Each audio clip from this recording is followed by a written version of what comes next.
నీకు ఆయనకి ఇష్టమైంది అని దేవుడు చెప్పాడండి. దేవుని స్తోత్రం. హల్లెలూయా. యెషయా గ్రంథము 43వ అధ్యాయము 18వ వచనము చదువుకుందామండి. ఈనాటి వాక్య భాగముగా మనం చదువుకుందాము. మునుపటి వాటిని జ్ఞాపకము చేసుకొనకుడి, పూర్వకాలపు సంగతులను తలంచుకొనకుడి. ఇదిగో నేను ఒక నూతన క్రియ చేయుచున్నాను, ఇప్పుడే అది మొలుచును, మీరు దాన్ని ఆలోచింపరా? నేను అరణ్యములో త్రావ కలుగజేయుచున్నాను, ఎడారిలో నదులు పారజేయుచున్నాను. దేవునికి మహిమ కలుగును గాక. తలలు వంచి కనులు మూసుకుని చిన్న ప్రార్థన చేసుకుందామండి. హల్లెలూయా, హల్లెలూయా. పరిశుద్ధుడా యేసయ్యా, నీకు వందనాలు తండ్రి. కృపా సత్య సంపూర్ణుడైన దేవా, నీ బిడ్డలకు ప్రభువా కావలసిన మాటలు మాకును, నీ బిడ్డలకును కావలసిన మాటలు మాకు దయచేయండి ప్రభువా. నీ మాట సజీవమైనది, రెండంచుల ఖడ్గము గలది ప్రభువా. దేవా, ఎటువంటిదైనను అయ్యా విభజించినంత మట్టుకు దూరచ్చు ప్రభువా. కీళ్లను మూలుగలను విభజించి ప్రభువా హృదయం యొక్క ఆలోచనను పరిశోధించుచున్నదని హెబ్రీ పత్రికలో సెలవిచ్చావు ప్రభువా. నీ వాక్యమే సరిచేసేది, సరిదిద్దేది ప్రభువా, సహాయం చేసేది ప్రభువా, సరితూచేది నీ వాక్యమే ప్రభువా. నీ వాక్యము ద్వారా బిడ్డలను బలపరచండి, నీ వాక్యముతో మమ్మల్ని సంధి చేయండి ప్రభువా. నీ కృప చూపు నడిపించమని మా ప్రభును మా రక్షకుడైన యేసుక్రీస్తు నామములో అడుగుచున్నాము తండ్రి. ఆమేన్, ఆమేన్.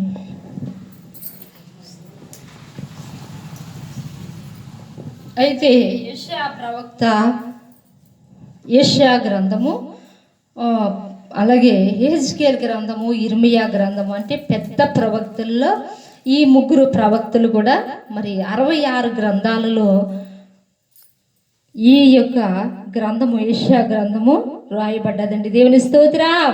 హల్లెలూయా.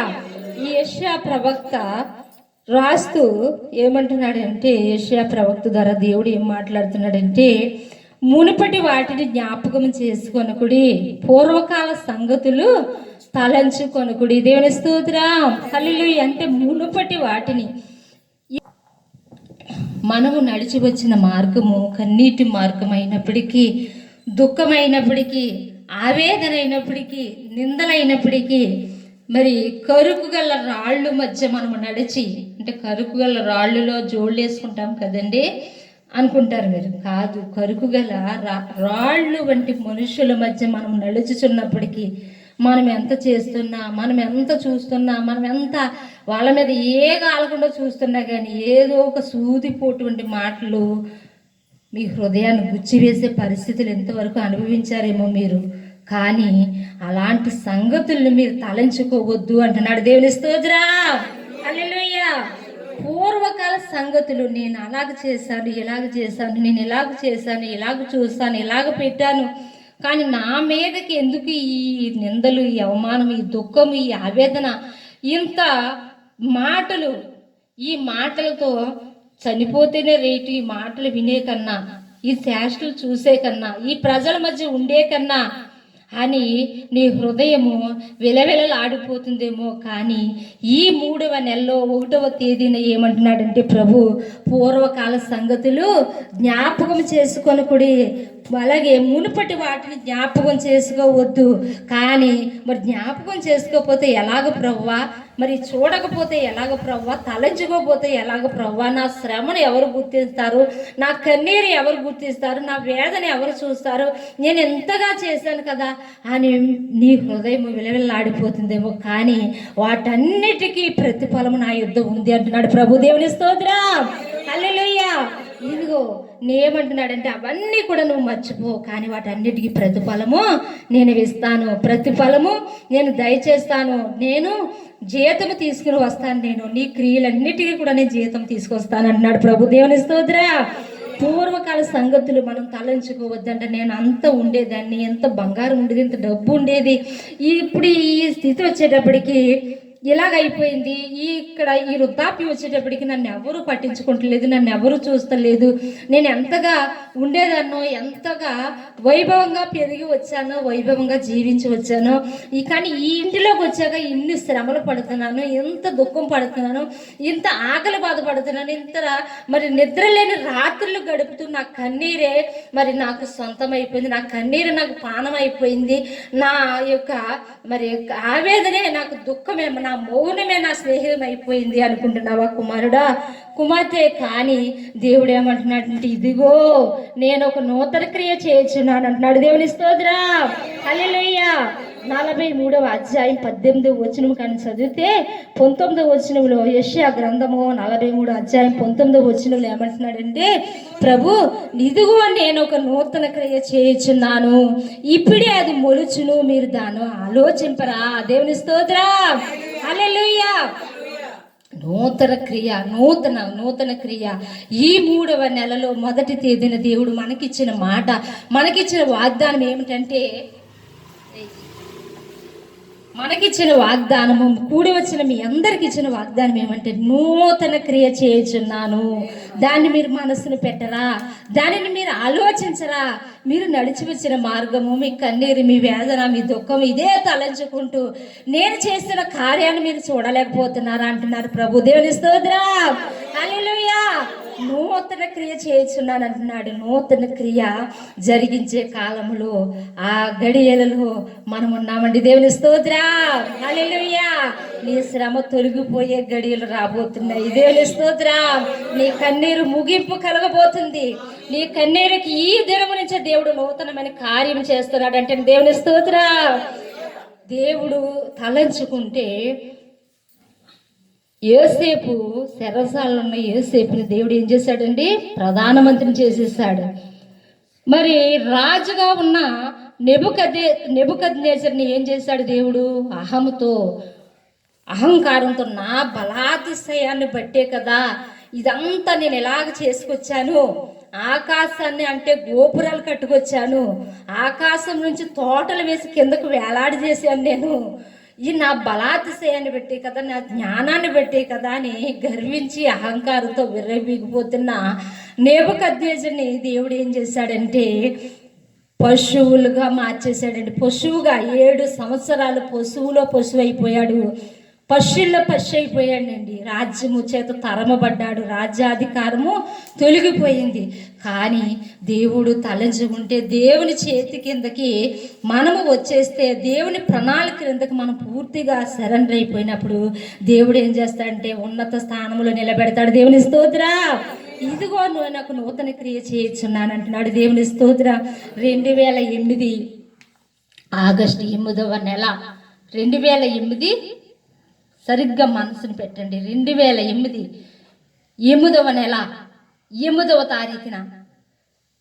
అయితే మరి అప్పటికి డాడీ పరిచర్య అక్కడక్కడ ఏదో ప్రార్థన పరిచర్య చేయడం తప్ప మాకు సంఘ పరిచర్య లేదండి. ఎవరైనా రావడం, ప్రార్థన చేయడం, పంపించేయడం. సంఘ పరిచర్య మరి సమాజముగా కూడి పరిచర్య చేయడం అనేది లేదు. ఎవరైనా పిలిస్తే వాక్యం చెప్పడం, వచ్చేయడం తప్ప పరిపూర్ణముగా దేవుని సేవలో లేవు. అయితే 2008 8వ నెల 8వ తారీఖున నేను అంతకు ముందు మరి నాకు ఈ యొక్క తలపోటు చాలా విపరీతంగా వచ్చేసిందండి. చాలా విపరీతమైన తలపోటు వచ్చేసేది. అయితే ఆ తలపోటుకి మరి నేను కాకినాడ ఆసుపత్రికి డాడీ తీసుకెళ్ళారు. అక్కడ స్కానింగ్ చేశారు. అయితే స్కానింగ్ చేసాక ఏమన్నారంటే డాక్టర్ గారు, శ్రావణి డాక్టర్ గారు అండి, శ్రావణి హాస్పిటల్ డాక్టర్ గారు, ముక్కుల్లో గొట్టాలు పెట్టి నీరు పట్టేసింది, ముక్కుల్లో గొట్టాలు పెట్టి తీయాలి అన్నారండి. ఇంకా నేను ఏదో పిల్లలు పుట్టాక చిన్న ఆపరేషన్ తప్ప ఏదో అప్పుడప్పుడు ఎప్పుడే తప్ప కడుపుతో ఉండగా ఇంజక్షన్ తప్ప నేను పుట్టి పెరిగాక ఇంజక్షన్ అన్ని చేయించుకోలేదండి. కడుపుతో ఉండగా చేయించుకున్నాను అంతే. 2 పిల్లలకి ఇంజక్షన్ అంటే చాలా భయం పారిపోయేదండి. అప్పుడు ఆ ముక్కులో గొట్టాలు పెట్టి తీయాలమ్మా, నీరు బాగా పట్టేసింది, దానివల్ల నరాలు కదలక రక్త ప్రసరణ జరగక ఈ తల బాధ వస్తుందన్నారు. ప్రవ్వా, నీకు అసాధ్యమైనది ఏదీ లేదు కదా, సమస్తము సాధ్యమే, నీకు అసాధ్యమైనది ఏదీ లేదు. తల్లి గర్భంలో పిండము కాకమునిపై నువ్వు ఎరిగి ఉన్న దేవుడు కదా ప్రవ్వా, ఈ అవయవ నిర్మాణము చేసిన వాడు నీవు. ఇప్పుడు ఏదైనా వస్తువు పోయిందంటే ఆ టెక్నికల్లో ఆ ఎలక్ట్రికల్ తెలిసిన వాడి దగ్గరికి పట్టుకెళ్తేనే దాని పని జరుగుతుంది. మిక్సీ పోయిందంటే మనం బాగు చేసేయగలమా? చేయలేము. అది ఎలక్ట్రికల్ పని చేసేవాడి దగ్గరికి పట్టుకెళ్తే అప్పుడు ఈ వైర్ కాలిపోయిందండి, ఈ వైర్ వేయాలండి, ఈ మోటార్ పోయిందండి, ఈ మోటార్ వేయాలండి అని చెప్తాడు. అలాగున మనకి ఈ అవయవాలన్నీ నిర్మించిన వాడు మన దేవుడు. ఆ అవయవాలకి ఏదైనా ఫాల్ట్ వచ్చినా, ఏదైనా లోపం వచ్చినా మరి స్వస్థపరిచేవాడు, నడిపించేవాడు, బాగు చేయవాడు. మరి దానికి ఏదైనా కలిగినప్పుడు దాని క్షేమాన్ని కలుగజేసేవాడు యేసయ్య. దేవుని స్తోత్రం, హల్లెలూయా. అప్పుడు నేను ప్రభువా 7 వారాలు నేను ఉపవాసం ఉంటాను. మంగళవారాలు 7 వారాలు నేను ప్రతిష్ఠించుకుంటున్నాను. అయితే నేను ఉపవాసం ఉండి నేను ప్రార్థన చేసుకుంటాను. నేను మరలా ఇంకా హాస్పిటల్కి వెళ్ళను ప్రభువా. అది ముక్కుల్లో గొట్టాలు పెట్టి తీయాలంటున్నారు. నాకు అసలు ఇంజక్షన్ చేయించుకోవడమే భయం, వాళ్ళు వెళ్ళిపోతాను. అస్సలు నేను వెళ్ళను. నువ్వు ఎలాగ చేస్తావో నాకు తెలియదు, కానీ నాలో నా తలపోటు తగ్గిపోవాలా, నీరు దానికి అంతటా అరంచిపోవాలి, వెళ్ళిపోవాలి నీరు అని ఉపవాసం ఉండి నేను రేపు మంగళవారం నేను ఉపవాసం ఉంటాను. సోమవారం హాస్పిటల్కి వెళ్ళాము, మంగళవారం మరుసటి రోజు నేను ఉపవాసం ఉండి నేను ప్రార్థన చేసుకుంటాను. 7 మంగళవారాలు నేను ఉపవాసం ఉండి నేను ప్రార్థన చేసుకుంటాను. నాకు అద్భుతమైన స్వస్థత ఈ ప్రభువా, నేను హాస్పిటల్కి నేను వెళ్ళను ఇంకా అని ఉపవాసంతో ఆ రోజు మరునాడు మంగళవారం కదండి, మంగళవారం అయితే డాడీ ఎక్కడికో ప్రార్థనకు వెళ్ళారు. అయితే నేను బట్టలు 4 అంటే నా జీవితంలో జరిగే, ఎందుకు బయట విషయాలు మనకెందుకు, మన జీవితంలో జరిగిన విషయాలు చెప్పాలి. దేవుడు మన ఎడలు చేసిన అద్భుత కార్యాలు, ఆశ్చర్య కార్యాలు చేసినప్పుడు అనేకులు దేవుని వైపుకి త్రిప్పబడతారు. దేవుని స్తోత్రం. ఈ రోజుల్లో మేలులు పొందుకుని ఉద్యోగాలు వచ్చి పెళ్ళిళ్ళు అయిపోయినా, బిడ్డలు పుట్టేసిన ఎందుకులే చెప్పడం, సాక్ష్యాలు చెప్పడం ఎందుకు, యూట్యూబ్లో పెట్టేస్తారు, మరి అందరికీ తెలిసిపోతుంది మన జీవితం అనుకుంటూ సాక్ష్యాలు మరుగుపరిచేసి సమాధి చేసేసుకుంటున్నారండి. అంటే ఆటలతోటే తాళం వేసేసుకుంటున్నారు. ఇంకా ఆశీర్వాదాలకి దారి ఉండలేదు వాళ్ళకి. కానీ దేవుని చేసిన కార్యాలు నేను మానక స్తుతిస్తాను, సమాజంలో నేను కీర్తిస్తాను, సమాజంలో నా ఎడల చేసిన అద్భుత కార్యాలు నేను ప్రకటిస్తాను దావీదు అన్నాడు. దేవుని స్తోత్రం. అలాగన మనము మరి దేవుడు చేసిన కార్యాలు చెప్పాలండి. ఎవరో జీవితం ఎందుకు, నా జీవితంలో జరిగిన దేవుని కార్యాన్ని, అనేక కార్యాలు నేను చూస్తాను. అందులో ఒక్క కార్యం మీ ఎదుట నేను చెప్తున్నానండి. అయితే మంగళవారం 8వ తారీఖు 2008 8వ నెల ఆ రోజు నేను మరి ఇప్పుడు ఎంత అయిందండి, 12:30 అయింది టైము. అయితే 12 గంటల వరకు పిల్లలు స్కూల్కి, అప్పటికి ఇంకా ఎల్కేజీ యూకేజీ పిల్లలండి మా పిల్లలు వెళ్ళిపోయారు. అయితే 12 గంటల వరకు నేను బట్టలు ఉతికి ఇప్పుడున్న మందిరము మీద దాని మీద బట్టలు ఆరేసి 12 గంటలకి అప్పటి వరకు కూడా మేము ఉపవాసం ఉంటే ఇప్పుడైతే ఉండలేక ఇంకా మంచినీళ్ళు మజ్జిగ తాగుతున్నామండి. కానీ అప్పుడైతే కట్టికి ఉపవాసం, మొహం కడుక్కుని ఇంకా అలా ఉండిపోవలసిందే. ఇంకా కట్టికి ఉపవాసం 2 రోజులు ఉపవాసం నేను చేసిన రోజులు ఉన్నాయండి, పెండ్లి కాకుండానే. అయితే నేను మొహం కడుక్కుని ఇంకా అలాగా బట్టలు ఉతికి 12 గంటల వరకు బట్టలు ఉతికి, ఇప్పుడంటే కుళాయిలు వచ్చేసినాయి, మోటార్ వచ్చినాయి, కానీ అప్పుడు అలాగ లేవండి, అన్ని సదుపాయాలు లేవు మాకు. బయట మీరు వస్తున్న పెద్ద రోడ్డుకి వచ్చి అక్కడి నుంచి నీళ్లు మోసుకెళ్ళి, పైపు ఉదయకాలం వచ్చేది, ఆ నీళ్లు మోసుకుని ఒక డబ్బా నిండా వేసుకుని అప్పుడు బట్టలు ఉతుక్కుని ఆ నీళ్ళు తీసుకుని వాళ్ళు పిండుకుని ఆ బట్టలన్నీ 12 అయ్యింది. బట్టలు ఉతికి ఆరేసి 12 గంటలకి తల స్నానం చేసి మోకరించి ప్రార్థన చేయగానే దేవుని పరిశుద్ధాత్మ దేవుడు నా మీద దిగి వచ్చాడండి. దేవుని స్తోత్రం, హల్లెలూయా. పరిశుద్ధాత్మ దేవుడు నా మీదకి దిగి వచ్చి దేవుడు మాట్లాడిన మాట ఏమిటంటే, 2004లో వివాహం జరిగింది ప్రవ్వా. ఈ 4 సంవత్సరాలు మరి మరుగు పడిపోయిన ముత్యం వలె, మట్టిలో కుళ్ళిపోయిన విత్తనం వలె నా జీవితం మరుగున పడిపోయింది ప్రవ్వా. నీ సేవకి పిలుచుకున్నావు, నీ సేవ అన్నావు, కానీ నేను సేవ చేయడం లేదు. ఇలాగ నా జీవితం ఇలాగే అణిగారిపోతుందా, ఇలాగే ఉండిపోతుందా? ఈ 4 సంవత్సరాల్లో ఇంక ప్రార్థన లేదు, విశ్వాసం లేదు, ఏది లేదు, ఎండిపోయిన మోడు వలె నేను ఉన్నాను. కానీ మరలా ఆరోగ్యపరంగా నేను ఎంతో క్షీణించిపోతున్నాను ప్రభువా అని నేను మనస్సులో వేదన పడుతూ నేను ప్రార్థన చేసుకున్నప్పుడు సరిగ్గా 1 గంట సమయంలో దేవుడు నన్ను తాకాడండి. దేవుని స్తోత్రం, హల్లెలూయా. మిట్ట మధ్యాహ్నం 1 గంటకి దేవుడు, పరిశుద్ధాత్మ దేవుడు 4 సంవత్సరాలు మౌనం అయిపోయిన దేవుడు మరి పరిశుద్ధాత్మతో మరి గదంతా అగ్నితో నింపబడి, నా మీద అగ్ని మండిపోయి మరి అన్య భాషలతో నింపబడి, మరి అంతగా నింపబడి అన్య భాషలతో, అంతకుముందు పెండ్లి కాకముందు అన్య భాషలతో పరిశుద్ధాత్మతో నింపబడిన దాన్ని పెండ్లి అయ్యాక మరి పిల్లలు, ఈ వ్యవహారము, ఈ కుటుంబము, జీవన శైలిలో కొనసాగిపోతున్నప్పుడు ఏదో చేసుకుంటున్నాము, ప్రార్థన వెళ్తున్నాము, వస్తున్నాము, నామకార్థ బ్రతుకుగా ఉన్న నన్ను ఏం చేశాడంటే ప్రభు మరి ఆ రోజు మరి అగ్ని అభిషేకంతో మరి దిగి వచ్చి దేవుడు ఈ వాక్యాన్ని దేవుడు చూపిస్తున్నాడండి. దేవుని స్తోత్రం, హల్లెలూయా. ఏమంటున్నాడంటే, పూర్వకాల సంగతులు నువ్వు తలంచుకోవద్దు. ఇంతవరకు నా జీవితము నేను ఎంతగా మండించబడేదాన్ని, నేను ఎంతగా ప్రార్థన చేసేదాన్ని, నేను ఎంతగా ఉండేదాన్ని, మరి నేను ఎంతగా మరి వాక్యము నా సంవత్సరానికి ఒక బైబిల్ అయిపోయిందండి నాకు. ఇప్పటికి నా బైబిల్ ఇప్పుడు 9వసారి 8వసారి అయిపోయింది మొన్న జనవరికి. ఇప్పుడు 9వసారి నేను చదువుతున్నాను బైబిల్. దేవుని స్తోత్రం. వాక్యము అనేటప్పటికి నాకు ఎంత ఆసక్తి, వాక్యము చదవాలి. పాటలేందు నాకు ఆసక్తి ఉండదు, పాటలు పాడతారు బిడ్డలు, కానీ నాకు వాక్యము చదవాలి. వాక్యము చదివితే దేవుడు దాని నుంచి మనతో మాట్లాడతాడని నాకు ఎంతో ఆసక్తి అండి. దేవుని స్తోత్రం. అలాగనే దేవుడు దిగి వచ్చి మరి పూర్వకాల సంగతులను జ్ఞాపకం చేసుకోవద్దు, మునుపటి వాటిని తలంచుకోవద్దు. మరి ఇదిగో నేను ఒక నూతన క్రియ చేయబోతున్నాను, నేను నిన్ను వాడుకోబోతున్నాను, నీ ద్వారా నా పరిచర్య, నీ ద్వారా నీ భర్త ద్వారా నా పరిచర్య జరిగించబోతున్నాను. నీవెంతకాలం ఇలా మూల నుండిపోయినా అనుకుంటున్నావా? ఇదిగో నేను ఒక గొప్ప కార్యం చేయబోతున్నాను. అనేక దేశాలు మిమ్మల్ని నడిపిస్తాను, అనేక ప్రజలు మీ ఎద్దకు వస్తారు. విరిగిపోయిన వారు, నలిగిపోయిన వారు, మరి పడిపోయిన వారు, ఇంకా జీవితంలో విరక్తి చెందిన వారు, ఇంకా జీవితం ఎందుకు ఇంకా అనుకున్న వారు, శరీర బలహీనతల చేత నలిగిపోతున్న వారు, ఇలాంటి పరిస్థితుల్లో, ఈ యొక్క మైగ్రేన్ తలనొప్పితో ఎంతో మంది బాధపడుతున్నారు.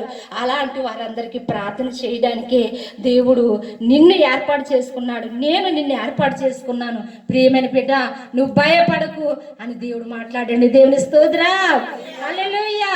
అప్పటి నుంచి అంతే అండి, నాలో నుంచి నేను ఒక నూతన క్రియ చేయబోతున్నాను, అది ఇప్పుడే మొలుచును, అది నీ ఆలోచింపరా అని దేవుని వాక్యం కరెక్ట్గా నాలో నుంచే ప్రవచనాలు మాట్లాడుతున్నప్పుడు, నూతన క్రియ చేసావా ప్రవ్వా, మరి ఇప్పుడే మొలిచిందా, దాన్ని ఆలోచింపరా అంటున్నావా ప్రవ్వా అని నేను ప్రార్థన చేస్తున్నప్పుడు, ఎప్పుడైతే అగ్నితో నింపబడి గదంతా ఇంకా పరిశుద్ధాత్మ మోకాళ్ళ మీద నేను అభిషేకంతో నింపబడ్డానో, అంతే నాలో నుంచి మరి చీకటి, ఆవేదన, అనారోగ్యము, మరి బలహీనత అనే చీకటి ఎగిరిపోయిందండి. దేవుని స్తోత్రం, హల్లెలూయా.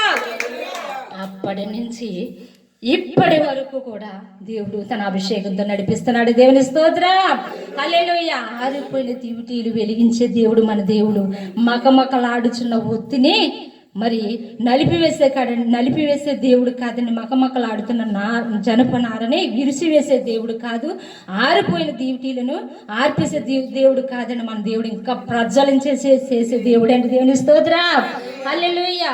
అప్పటి నుంచి ఇంకా నాకు సేవ మీద ఆసక్తి పుట్టిందండి. సేవ చేయాలి మరి అంతవరకు కూడా డాడీ సేవ చేస్తున్నాను నేను. ఈ సేవకులందరూ అనేక నిందలు, అనేక మాటలు, అనేక అవమానాలు, లేని మాటలు పుట్టించేస్తున్నారు ప్రవ్వా. ఈ అభిషేకాన్ని ఎవ్వరూ గుర్తించలేకపోతున్నారు. ఈ స్వస్థతలు ఉన్నాయా, పరిశుద్ధాత్మ ఉందా, అభిషేకం ఉందా, పరిశుద్ధాత్మ వరాలు ఉన్నాయా, ఇవన్నీ కూడా ఎన్నో విమర్శలు ఎదుర్కొంటున్నాం. కానీ ఈ సేవకులకి తెలియలేదు ప్రవ్వా, ఈ అగ్నాభిషేకం ఏంటో వారికి తెలియడే లేదు. కానీ సేవ వద్దు, మనకి ఏమి వద్దు, ఇంకా దేవుని సేవ ఇంకా ఆయన ఎప్పుడు జరిగించుకుంటాడు అప్పుడే జరిగించుకుంటాడు, కానీ మనకు వద్దు సేవని. మరి నా చేతులతో నేనే మరి డాబా పైన ఇల్లు కట్టాక మందిరం కట్టాలని ఊసలు వేసేసి వాళ్ళు మందిరం కట్టకుండా వదిలేసినప్పుడు నా చేతులతో ఆ ఊసలు విరిసేసిన రోజులు ఉన్నాయండి. దేవుని స్తోత్రం. అంతకుముందు ఈ సేవకులందరూ విశ్వాసులు పిశాసులు అయిపోయారండి. మా అత్తయ్య గారు మా అత్తయ్య గారి ద్వారా రక్షించబడిన ఆత్మలే సేవ అంట, కొడుకు సేవ చేస్తాడంట, కొడుకు సేవ అంట, ఆ కొడుక్కి ఎలా చేసేస్తుంది అలా చేస్తుందని మరి మా అత్తయ్య గారిని ఎన్నో మాటలు, కఠోరమైన మాటలు పొడిచేవారండి. కానీ అత్త ఏమి మాట్లాడేది కాదు. దేవుడు చూసుకుంటాడు, నా బిడ్డని నేనే కనలేదు, బిడ్డలను అందరూ కన్నారు. కానీ నా దేవుడు నా కుమారుని ఎప్పటికైనా పైకి లేవనెత్తుతాడని ఇదండి దేవుని స్తోత్రం. హల్లెలూయా. మరి అంతవరకు సేవ పట్ల నిరీక్షణ లేకుండా ఇంకా ఈ పిల్లలందరూ ఇలాగ మాట్లాడుతున్నారు, విశ్వాసులు ఎలా కఠోరమైన మాటలు మాట్లాడుతున్నారు. మన ద్వారా రక్షణ పొంది మన ద్వారా మరి మందిరానికి తీసుకెళ్ళిన వారే మన మీద తిరగబడుతున్నారు. కానీ మనకి ఇంకా సేవ వద్దు అన్న దాన్ని దేవుడు నన్ను సేవకు పిలిచాడు. దేవుని స్తోత్రం. హల్లెలూయా. అప్పుడు ఇంకా నూతనమైన ఆలోచనలు, ఇంకా సేవ చేయాలి, దేవుని సేవ చేయాలి, దేవుని కొరకు నిలబడాలి. ఆకలైనా దప్పికైనా ఏదైనప్పటికీ కూడా దేవుని కొరకు నిలబడాలి, దేవుని కొరకు రోషం కలిగి నిలబడాలి అని మరి ఒకలాంటి ఆసక్తి నాలో దేవుడు లేపాడంటే దేవుని స్తోత్రం. ఆ రోజు నుంచి దేవుని సేవ చేయాలి. ఆగస్టు నెల, సెప్టెంబర్ నెల, అక్టోబర్ నెల, నవంబర్ నెల మరి అన్ని రోజులు కూడా మేము మరి డాడీ ఎక్కడికి కూడా మరి ఎవరికైనా ప్రార్థన చేయడం, రావడం, వాక్యం చెప్పి రావడం. మా పరిస్థితి ఏమిటంటే ఇద్దరే మనుషులు వస్తే టీపీ కూడా పెట్టలేని పరిస్థితి అయిపోయింది నా పరిస్థితి. ఒకప్పుడు ఎంతో బాగుగా బతికిన వారమే. అత్తవారింటికాడ నా పెళ్ళి అయ్యేటప్పటికి 3 ఎకరాల చేని, ఒక ట్రాక్టరు, 2 పాలేర్లు ఉండేవారండి. కానీ అలాంటి పరిస్థితిలోంచి దేవుడు చెక్కుకుంటూ వచ్చి మరి మేము డాడీ మరి చేయలేని వ్యాపారం బ్రాంతి షాపులో కూడా పనిచేశారండి. కానీ దేవుడు అలాంటి పరిస్థితుల్లో కూడా ఆయన ప్రార్థన చేసి ఇచ్చేవారు ఆ కాయలకండి. అలాంటి పరిస్థితుల్లోంచి దేవుడు అనేక అనుభవాలు తీసుకొచ్చి అయితే ప్రార్థన చేస్తున్నప్పుడు మరి ఆ కాలంలో మా చర్చికి వచ్చే ఒక కుటుంబం మరి మమ్మల్ని ఎంతగానో ఆదరించిందంటే దేవుని స్తోత్రం. హల్లెలూయా. మా దగ్గర అన్నీ ఉన్నప్పుడు నేనున్నాను అందరూ వచ్చారు, కానీ ఏమీ లేనప్పుడు అందరూ వదిలేసి వెళ్ళిపోయారండి. ఎలాగుంటున్నారు, ఏం చేస్తున్నారు, తింటున్నారా, ఉంటున్నారా, ఈ సేన అమ్మేశారు, ఈ కుటుంబాలు ఇలాగ అయిపోతున్నాయి. ఒక పక్క నుంచి మా బావగారు కుటుంబం విచ్ఛిన్నం అయిపోయింది, ఒక పక్క నుంచి సేన అమ్మేశారు, ఒక పక్క నుంచి కాలు ఇరిగిపోయింది, ఒక పక్కన ఎలక్షన్లోకి వెళ్ళిపోయారు. కుటుంబ పరిస్థితి ఏ చోట చూసినప్పటికీ ఈ 5,000 ఎలాగున్నాయో, ఈ 5,000 5 కోణాల్లాగా అలా ఏ చోట చూసినా కుటుంబము విచ్ఛిన్నమైపోతూ, శిథిలమైపోతూ, ఆస్తి అంతమైపోతూ, బంధువులు దూరమైపోతూ, ఆరోగ్యం క్షీణించిపోతూ ఉన్నప్పుడు దేవుడు మమ్మల్ని పట్టుకున్నాడు. దేవుని స్తోత్రం. ఏది ఉన్నా ఏది లేకపోయినప్పటికీ దేవుడు మా వెంటే నడిచి వచ్చాడండి. దేవుని స్తోత్రం. హల్లెలూయా. మరి దేవుడు ఆ కాలంలో దేవుడిచ్చిన దర్శనం ఏంటంటే ఒక ముసలు అన్నమాట అండి, పండు వృద్ధుడు 100 సంవత్సరాలు ఉంటాయి. అయితే డాడీ కూడా తెల్లటి బట్టలు వేసుకుని డాడీ కూడా ఎక్కడికి వెళ్తే డాడీ అక్కడికే తిరుగుతున్నారండి. ఆయన అప్పుడు అండి ఆయన ఎంతో ఆస్తిపరుడట, ఎవరు లేరంట. కానీ నా ఆస్తి అంతా మీకు ఇస్తాను, నన్ను చూడండి, నన్ను పట్టించుకోండి బాబు, నా దగ్గరుండు, నా పక్కన కూర్చో అంటున్నారు. కానీ డాడీ అస్సలు పట్టించుకుంటలేదు. ఆయన అప్పుడు అంటున్నారు, అయ్యో ఆ వృద్ధుడు చూడండి, మీ కూడా తిరుగుతున్నారు కదా, నన్ను పట్టించుకోండి, నా దగ్గర ఉండండి, నాతో ఉండండి అంటుంటే మీరు ఏంటండి అని నేను ఒక దర్శనం చూశానండి. అలాగూ నా దేవుడు వెంటాడుతూ దావీదును కనుగొన్నట్లుగా వెంటాడుతూ మమ్మల్ని విడిచిపెట్టలేదండి. దేవుని స్తోత్రం. హల్లెలూయా. ఒక సేవకుడు మా ఇంటికి వచ్చారు. వాళ్ళది మా దగ్గరలో ఉన్న గ్రామమే. అయితే వాళ్ళకి కనీసం భోజనం పెట్టడానికి కూడా బియ్యం అంటే ఉన్నాయి, కానీ నూనె ఉంటే ఉల్లిపాయలు ఉండే కాదు, ఉల్లిపాయలు ఉంటే ఒక పచ్చిమిరగా ఉంటే చాలు, ఒక చిన్న గ్లాసు నూనె ఉంటే చాలు అని ఎదురు చూసే పరిస్థితి నా పరిస్థితి. అప్పు ఏంటి, ఒకరింటికి వెళ్ళి ఒక 10 రూపాయలు తెచ్చుకునే పరిస్థితి కాదు నా పరిస్థితి. నేను ఒకగానొక కుమార్తెనండి నా తల్లిదండ్రులకి. నాకు ఏది కావాలో 7 సంవత్సరాలకు లేక నేను పుట్టాను నా తల్లిదండ్రులకి. కానీ నాకు ఏది కావాలంటే అదే మా అమ్మ. నాకు ఆ వస్త్రాలు కావాలి, నాకు ఆ బట్టలు కావాలంటే వెంటనే ఆ బట్టలు కొనేది, నాకు ఈ వస్తువులు కావాలంటే ఈ వస్తువులు కొనేది, నాకు ఇది కావాలి. మరి స్కూల్లో ఎవరు అప్పుడు 2 రూపాయలు రూపాయి పెన్నులు కొనుక్కుంటే నేను 5 రూపాయల పెన్ను వాడేదాన్ని అండి. దేవుని స్తోత్రం. అంత భోగముగా అంత వైభోగంగా పెరిగి వచ్చిన నన్ను దేవుడు ఏం చేస్తాడంటే తన పరిచర్యకు, తన యొక్క సేవకు రూపము దాల్చాలి, రూపము చేయాలి అని చెక్కుతూ మా ఆస్తులు దూరం చేసేసాడండి, మా ఆరోగ్యాలు దూరం చేసేసాడు, మాకు అన్ని మరి అందరిని దూరం చేశాడు. కానీ ఆయన మమ్మల్ని విడిచిపెట్టలేదు. దేవుని స్తోత్రం, హల్లెలూయా. నూతన కార్యం నేను చేస్తున్నాను, ఇదిగో అది ఇప్పుడే మొలిచిన అన్నప్పుడు అప్పటి నుంచి సేవపై ఆసక్తి పెరిగి నేను ఆకలైనా దప్పికైనా ఏదైనా దేవుని సేవ చేద్దాం, దేవుని కొరకు నిలబడదాము అని మేము ఉపవాసాలతో మేము ప్రార్థన చేస్తూ వచ్చిన మరి డబ్బులతో వచ్చిన కానీ డబ్బులతోనే మేము కాలం గడుపుతూ ఉన్నప్పుడు ఒక్కరోజు మరొక సేవకురాలు చెప్పాను కదండి, ఒక సేవకురాలు వచ్చినప్పుడు వాళ్ళు 11 ఆ టైంలో వచ్చారు. కనీసం వాళ్ళకి టీ పెట్టడానికి కూడా డబ్బులు లేవండి మా దగ్గర. అప్పుడు మా దగ్గరకు వచ్చిన సహోదరి ఇంటికి వెళ్తే ప్రతి విషయంలో కూడా మరి మేము 4 రోజులు పరిచర్య పెడతామనగా నవంబర్ నెలలో, ఆగస్టు నెల నుంచి చెప్పిపోతున్నాను మీకు, నవంబర్ నెలలో మేము ఆ కుటుంబము మాకు ఎంతో చేదోడు వాదోడుగా ఉంటూ మాకు ఆకలి తీర్చారండి, మా దాహం తీర్చారు. బిడ్డలు ఇప్పుడు కృతజ్ఞత కలిగి ఉంటే కృప వెంబడి కృప పొందుకుంటామండి. దేవుని స్తోత్రం.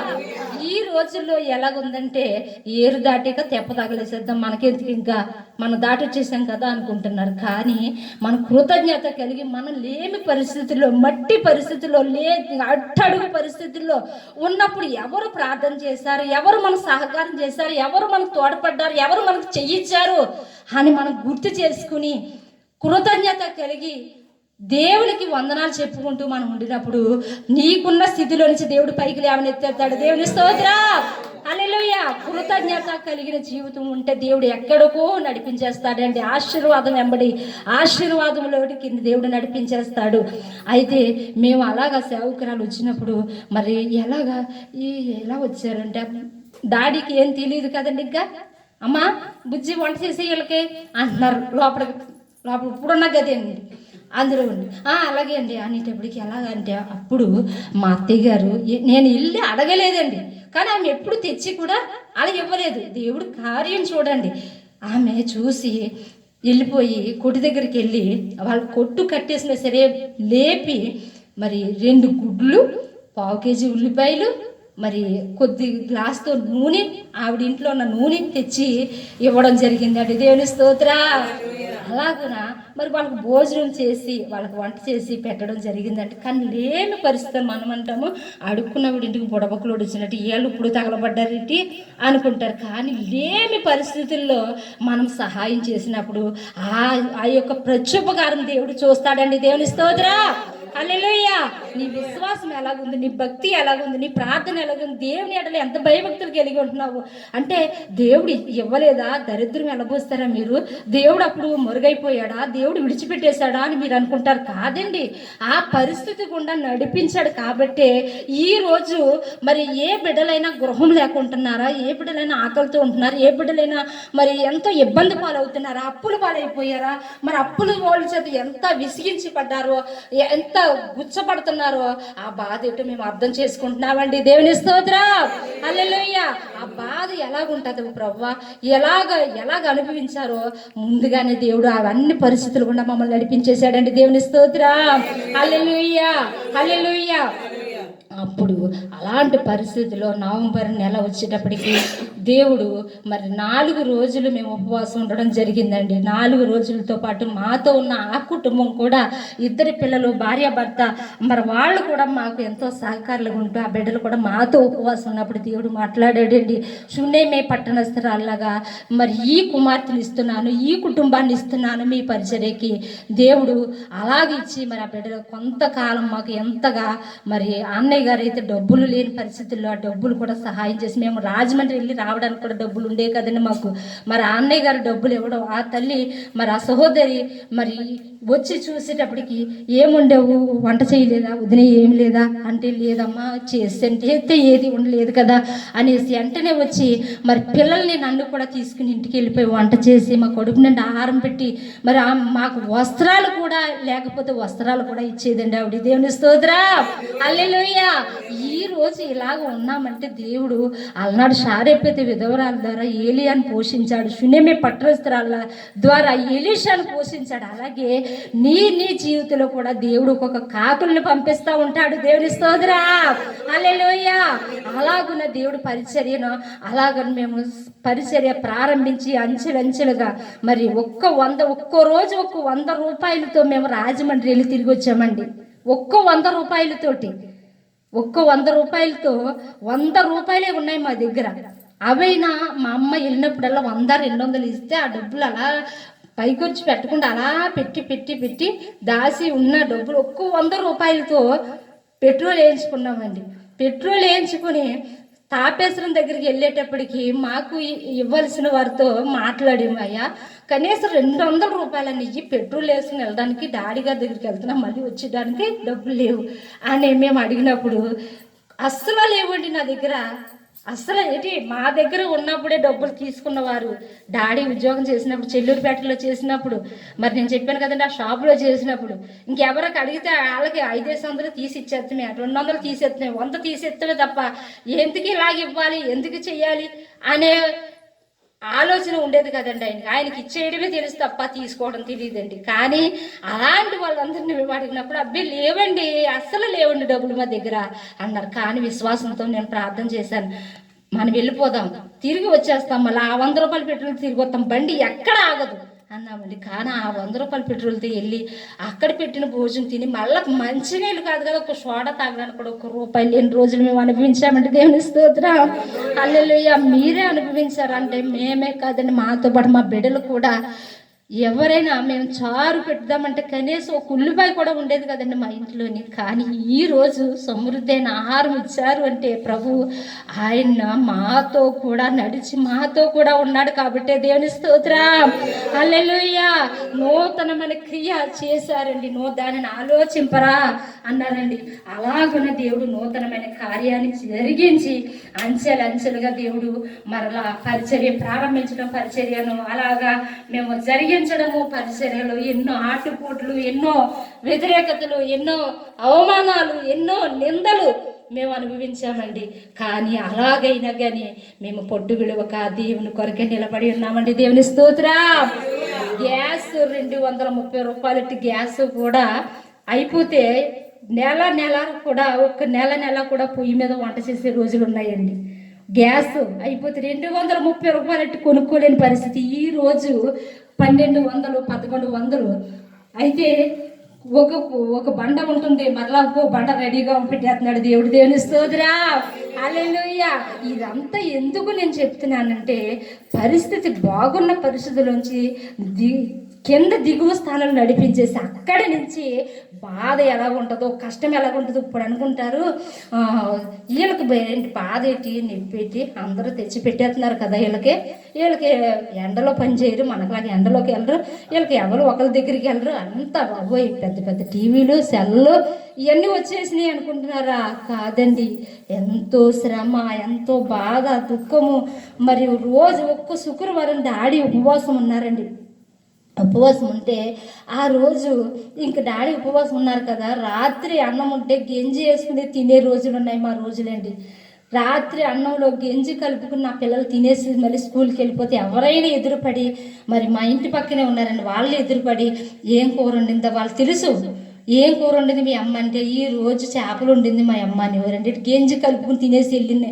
తేలుతూ నా పిల్లలకు కూడా మాతో పాటే మరి ఆ శ్రమలలో విరిచివేయబడ్డారు, నలగగొట్టబడ్డారు. కాబట్టి ఈరోజు నా పిల్లలు మరి మా ఊర్లో ఉన్న ప్రజలు ఎవరో మాకు తెలియదండి, కానీ మేము అందరికీ తెలుసు, అందరికీ కూడా మా ఊర్లో ఉన్న అందరికీ కూడా ఆ పిల్లల ఉదయకాలం మరి మా ఇంటి పక్కన ఉన్న సహోదరు వచ్చి ఆ చిన్న వయసు అయినప్పటికి కూడా ఎంత వినయం, ఎంత విధేయత, ఎవరిని ఎలా పలకరించాలో, ఎవరిని ఎలా గౌరవించాలో, పెద్దవారిని ఎలా గౌరవించాలో, చిన్నవారిని ఎలా పలకరించాలో, ఎవరిని ఎలాగ సంబోధించాలో బోధించాలో నీ కొడుకు ముచ్చు బాబు అంటుందండి. దేవుని స్తోత్రం. హల్లెలూయా. వాళ్ళు చిన్నతనం నుంచి మరి ఒక్క రూపాయి కూడా మేము ఇచ్చే రోజులు లేవండి వాళ్ళు కొనుక్కోమని. కానీ ఈ రోజు ఒరే కాలేజీకి వెళ్తున్నా కదా 20 రూపాయలు ఎట్టుకెళ్ళినాన్న అంటే వద్దు నాకు వద్దమ్మా అంటాడు. ఆ 20 రూపాయలు ఇచ్చినా మళ్ళీ వాషింగ్ మెషిన్లో వాష్ చేసేసి మేము ఆహారం పెట్టినప్పుడు నాకు కనపడతాయండి ఆ డబ్బులు. అంతే తప్ప ఎందుకని నా పిల్లలు అలాగా ఉన్నారంటే దేవుని కొరకు ఓర్చుకున్నారండి. ఎక్కడ ఇంత మాట మేము వండుకోలేదు, మేము తినలేదు అన్న మాట ఎక్కడ కూడా నా పిల్లలు చెప్పేవారండి. దేవుడు చూస్తున్నాడు, మన పరిస్థితి చూస్తున్నాడు నాన్న. దేవుడు చూస్తే దేవుడు నాన్న ఏసేపుని హెచ్చించిన రీతిగా, ఎస్తేరుని హెచ్చించిన రీతిగా మనల్ని కూడా హెచ్చిస్తారా బాబు, మనల్ని కూడా నడిపిస్తాడు అని మరి దేవుని వాక్యమే వాళ్ళ చిన్నతనం నుంచి బోధించడం జరిగేదండి. దేవుని స్తోత్రం. హల్లెలూయా.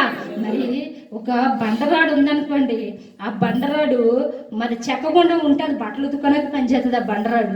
కానీ అది చెక్కితే దాని స్వరూప్యమో శిల్పకారుని చేతిలో పడినప్పుడు మరి దాని ముక్కు చెక్కాలి, కన్ను చెక్కాలి, చెవి చెక్కాలి, అన్నీ చెక్కుతున్నప్పుడు అబ్బా నన్ను చెక్కుతున్న నాకు నిప్పు చేస్తుందంటే దాన్ని అలాగే వదిలేస్తాడు. కానీ దానికి శిల్పకారుడికి ఆ బండ తన్ను తాను అప్పగించుకున్నప్పుడు ఒక సుందరమైన రూపం వస్తుందండి. దేవుని స్తోత్రం. హల్లెలూయా. అలాగున్న శ్రమల ద్వారా నేను విధేయత నేర్చుకున్నాను అంటున్నాడు దావీదు భక్తుడండి. అలాగే శ్రమల ద్వారా మరి మాకు విధేయత నేర్పి ఇప్పుడు ఏ శ్రమ వచ్చినా ఏ బాధ వచ్చినా మరి డాడీ అయితే భయపడిపోతూ ఉంటారు. కానీ నేనైతే నమ్మదగిన దేవుడు మనతో ఉన్నాడు, మనం ఎందుకు భయపడాలి, నేనెందుకు భయపడాలి, మనం ఎందుకు ఈ నిందలు, ఈ అవమానం, ఈ తృణీకారము, ఈ యొక్క ద్వేషాలు, ఈ మత్సరాలు, ఈ కలహాలు ఇవన్నీ కూడా ఈ ఇంట్లో అడుగు పెట్టినప్పటి నుంచి 20 సంవత్సరాల మట్టించి నేను అనుభవిస్తున్నానండి. నన్నేమి చేయలేమంటాను నేను. దేవుని స్తోత్రం. హల్లెలూయా. ఎవరు ఏది అనుకున్నా, ఏ నోటుతో నిన్ను దూషించారో, ఏ చెయ్యి నీ మీద లేచిందో ఆ నోటుతోటే శుభవచనాలు నీ మీద పలుకుతారు. దేవుని స్తోత్రం. ఆ చేతితో నీకు పూదండ వేస్తారు. దేవుని స్తోత్రం. హల్లెలూయా. అట్టి రీతిగా చేసే దేవుడు మన దేవుడు, మాట్లాడే దేవుడు, వినే దేవుడు, చూచే దేవుడు అండి. అయితే శుక్రవారం ఉపవాసం ఉన్నారంటున్నాను కదా, ఆ రోజు ఉపవాసం ఉంటే డాడీ ఉపవాసం ఉన్నారు. కానీ అప్పటికే మేము మా యొక్క పెరట్లో కాచే టమాటాలతో పొద్దున టమాటా పులుసు, సందాల టమాటా ఇగురు, మళ్ళీ పొద్దున టమాటా పులుసు, మళ్ళీ సందా పచ్చి టమాటాలు, అంటే కూరగాయలు కూడా లేవండి. అలా మేము వండుకున్నప్పుడు ఇంకా ఆ రోజు 4వ రోజున ఏమీ లేవు కదా, 4 రోజులు యాక టమాటాలే, పచ్చి టమాటాలు కూర తినేస్తాము. 4వ రోజు ఏమీ లేవు, ఇంటిలో పరిస్థితి కూడా ఏమీ లేదు. కానీ అలాంటి పరిస్థితుల్లో మరి గ్యాస్ కూడా లేదు. డాడీ ఉపవాసం ఉండి, ఇప్పటికి కూడా నా జ్ఞాపకం అండి, డాడీ ఉపవాసం ఉండి గొడ్డలు పట్టుకుని పుల్లలో నరికారండి. పుల్లలు నరికి కట్టెల పొయ్యి మీద పుల్లలతో నేను వంట చేసినప్పుడు అన్నం వార్చుతున్నాను. కానీ కూర ఏం వండాలి, ఏమీ లేవు కదా ఇంట్లోని, ఒక్క రూపాయి కూడా లేదు కదా ఇంట్లోని, ఎలాగా అనుకుంటున్నాను. కానీ మరి ఆ సహోదరు చూసేది కదండి, అంటే చూసినా అంతమాని వెళ్తామండి వాళ్ళ ఇంటికి, అంతమాని అడుగుతామా, వెళ్ళి అడగము. కానీ అడిగామంటే అన్నీ పంపిస్తుంది. కానీ అంతమాని అడగకూడదు, వెళ్ళకూడదు. పరిస్థితి వాళ్ళ పరిస్థితి కూడా అంతంత మాత్రమే అప్పుడు పరిస్థితి, పోపం వాళ్ళదని. అప్పుడు ఎలాగా అని అన్నం ఉడికిపోతుంది, కలబెడుతుందని ఎలా ప్రభు అనుకునే సమయంలో మరి వంటలు కానీ మా ఇంటి పక్కన ఉన్న మరి ఆమె వంటలు చేస్తుందండి. సజ్జువాడ వంటలకు వెళ్ళిందంటండి ఆవిడ. వంటలకు వెళ్తే అక్కడ మా పెద్దమ్మ గారు కూడా అక్కడ భోజనానికి వచ్చిందంట ఆ ఫంక్షన్కి. వచ్చి ఇప్పుడు వంటలు చేస్తుంటే ఆవిడ కనిపించి, సహోదరు ఆవిడ దేవుని నమ్ముకున్న ఆవిడ, ఈవిడ దేవుని నమ్ముకున్న ఆవిడకి ఆవిడ వందనాలండి, ఎలాగున్నారు బుజ్జి గారు, పిల్లలు గడ్డ బాగున్నారంటే బాగానే ఉన్నారంటే ఎందుకో నాకు ప్రేరేపణ వస్తుందండి. కొత్త 100 రూపాయలకి అవుతుంది. 2008వ సంవత్సరంలో నేను చెప్తున్నాను, అప్పుడు జరిగిన సంఘటన చెప్తున్నానండి. 2008వ సంవత్సరం కొత్త 100 రూపాయలకి అయితే తీసి మా పిల్లలకి, మా బుజ్జికి ఇవ్వండి పట్టుకెళ్ళి అని ఇచ్చిందంటండి. అయితే ఈ అన్నం వండుతున్నాను, కూర ఏమి వండాలి, ఎలాగ ఉపవాసం ఉన్నారు డాడీ, భోజనం చేస్తారు కదా ఇప్పుడు అని నేను అనుకుంటున్నాను. అనుకునే సమయంలో ఈవిడ ఇంటి వెనకాలని తెచ్చమ్మా, ఇదిగో 100 రూపాయలు ఈ పెద్దమ్మ గారు ఇచ్చిందని. దేవుని స్తోత్రం. చప్పట్లు కొట్టండి. దేవుని స్తోత్రం. హల్లెలూయా. ఆ 100 మేము చూసేటప్పుడు కళ్ళు మెలమెల మెరిసిపోయి మాకు. దేవుని స్తోత్రం. హల్లెలూయా. 4 రోజులు ఉపవాసం ఉన్న వాళ్ళకి బిర్యానీ పెడితే ఎలాగైపోతుందో, 4 రోజులు కట్టుకు ఉపవాసం పెట్టే వాళ్ళకి ఒకేసారి తలుపు తెరిచేస్తే ఎలా ఉంటుందో, 100 రూపాయలు చూసేటప్పటికి మాకు ఎంతో 100 రూపాయలు లేవు మాకు అప్పుడు. 1000 రూపాయలు కనిపించేసినాయండి 100 రూపాయలు కూడా. ఆ 100 రూపాయలు ఎట్టుకెళ్ళి అప్పుడు మా పండు చిన్నోడండి, అప్పుడు 3వ సంవత్సరం 2.5 సంవత్సరాలే మా పండుకి. అప్పుడు ఏమి వీడికి మాట తిరిగేది కదండి. పచ్చిమిరగాయలు అనమాట, పచ్చి ఎన్ని మిరగాయలు తెచ్చేవాడు, ఎన్ని మిరగాయలు తెచ్చేవాడండి మా పండు. ఇప్పుడు కూడా నాకు జ్ఞాపకం వస్తుందండి. మళ్ళీ తిరిగి పంపేసి మళ్ళీ పచ్చిమిరకాయలు పెట్టారంటే మరి పచ్చి ఎన్ని మిరగాయలండి అని మళ్ళీ ఎన్ని మిరగాయలు పట్టుకొచ్చేవాడు. 3వసారి ఇంక ఏడుతో పల్లా పొందాం సీడ్ రాసి ఇచ్చేదండి అనమాట అండి. ఉల్లిపాయలు, పచ్చిమిరకాయలు, గుడ్లు కావాలని సీడ్ రాసి ఇస్తా సీడ్ ప్రకారం తెచ్చిచ్చేవాడండి. అప్పుడు వెళ్ళి గబగబా వెళ్ళి 4 గుడ్లు పట్టరారా, నూనె పట్టరారా, ఉల్లిపాయలు పట్టరారా అని అవన్నీ తెచ్చుకుని మరి మంచిగా భోజనం చేశామండి. దేవుని స్తోత్రం. హల్లెలూయా. ఎవరి దగ్గరికి వెళ్ళి మేము చేయి చాపలేదండి. మా పరిస్థితి చూసే ఎవరైనా ప్రేరేపిస్తే వాళ్ళు తెచ్చి ఇవ్వడమే తప్ప ఎవరి దగ్గరికి వెళ్ళి చేసాము. ఎందుకంటే నా దేవుడు సర్వశక్తి గల దేవుడు, సమృద్ధి గల దేవుడు. ఈ పరిస్థితి చూడాలి, ఈ పరిస్థితి మేము అనుభవించాలి అంతే తప్ప అమ్మ వాళ్ళ దగ్గరికి వెళ్ళినా, అత్త వాళ్ళ దగ్గరికి వెళ్ళినా వాళ్ళు ఇస్తారు, కానీ ఇవ్వరు అనేది లేదు. కానీ ఈ పరిస్థితి చూడాలి, ఈ అనుభవం కూడా మేము నడవాలి అని దేవుని కొరకు మేము కనిపెట్టుకుని ఉన్నామండి. దేవుని స్తోత్రం. అప్పటి నుంచి దేవుడు నూతనమైన కార్యం జరిగించి అలాగ పరిచర్య అంచెలంచెలుగా అభివృద్ధి చెంది 2020 సంవత్సరంలో మరి దేవుడు నవంబరు 2వ తేదీన మరి మందిరానికి పునాది వేయడం జరిగిందండి. దేవుని స్తోత్రం. అమ్మజూరు యొక్క గ్రామంలో మరి మందిరానికి పునాది వేసినప్పుడు అప్పుడు మా చుట్టుపక్కల ఉన్న పిల్లలు అనుకున్నారండి, ఇద్దరు అంటే పాస్టర్ గారి యొక్క మేనత్త గారు, ఇంకో సహోదరి సరోజినమ్మ, ఇద్దరు